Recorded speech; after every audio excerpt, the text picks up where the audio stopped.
போன வீடியோவில் அந்த வி ஷேப் நெக்குக்கு எப்படி அடித்து திருப்புறது சொல்லியிருந்தேன்.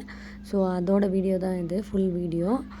இது பார்த்திங்கன்னா நெக்கு வந்து அந்த ஷேப் வந்து கட் பண்ணக்கூடாது. அந்த ஷேப் கட் பண்ணிட்டீங்க அப்படின்னா அதை ஸ்டிச் பண்ணும்போது ரொம்ப கொஞ்சம் சிரமமாக இருக்கும். ஸோ ரொம்ப ஈஸியாக அதை எப்படி ஸ்டிச் பண்ணுறதுன்னு இந்த வீடியோவில் பாருங்கள். அந்த நெக்கு ஷேப் வந்து எடுக்கவே கூடாது. அந்த இடத்துல பாருங்கள் பா மாதிரி எடுத்துருக்கும். எப்படின்னா ரொம்ப வி மாதிரி கொடுக்காம அப்படியே பார்த்திங்கன்னா 1 இன்ச்சுக்கு பாக்ஸ் பா நெக்குக்கு எப்படி எடுப்போம் அந்த மாதிரி எடுத்துக்கோங்க. கீழே ரவுண்டு எடுத்துக்கலாம், மேலே போட் நெக்குக்கு எடுக்கிற மாதிரி ஷேப் எடுத்துக்கோங்க. அந்த வி மட்டும் பார்த்திங்கன்னா அடியில் கயிறு வச்சுருங்க. லைனிங்க்கு அடியில் அந்த கயிறு வைக்கிறது தான் உங்களுக்கு சென்டராக இருக்கணும். 2 கிளாத்துக்கு சென்டரில் அடிக்கிற வி ஷேப் அப்படியே வந்துச்சுன்னா உங்களுக்கு நெக் அடிக்கிறதுக்கு கரெக்டாக இருக்கும், உங்களுக்கு ஈஸியாக இருக்கும் திருப்பும் போது. இப்போ அந்த மாதிரி அடிச்சுட்டு கிளாத் ஃபுல்லாக கட் பண்ணி எடுத்துருங்க.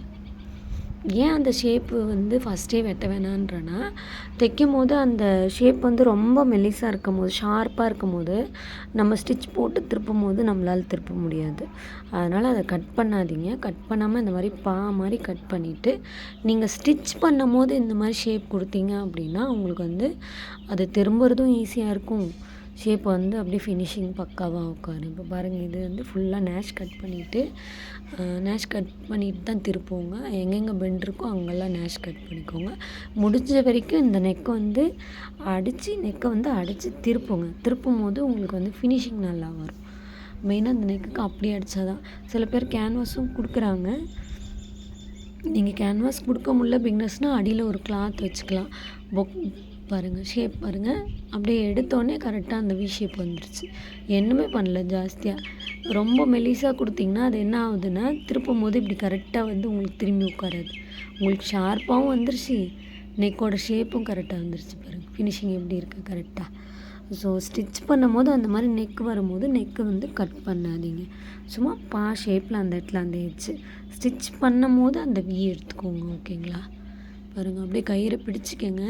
நீடலில் நான் சொன்ன மாதிரி எப்பயுமே நீடலை உள்ளே பின் பண்ணிவிட்டு பின்னாடி கயிறை இழுத்து பிடிச்சிட்டு ஸ்டிச் போட்டிங்கன்னா உங்களுக்கு வந்து அந்த இடத்துல வந்து ஒரு நேரம் மூவ் ஆகாது. அந்த கரெக்டாக வந்து ஸ்டிச்சிங் கரெக்டாக வரும்.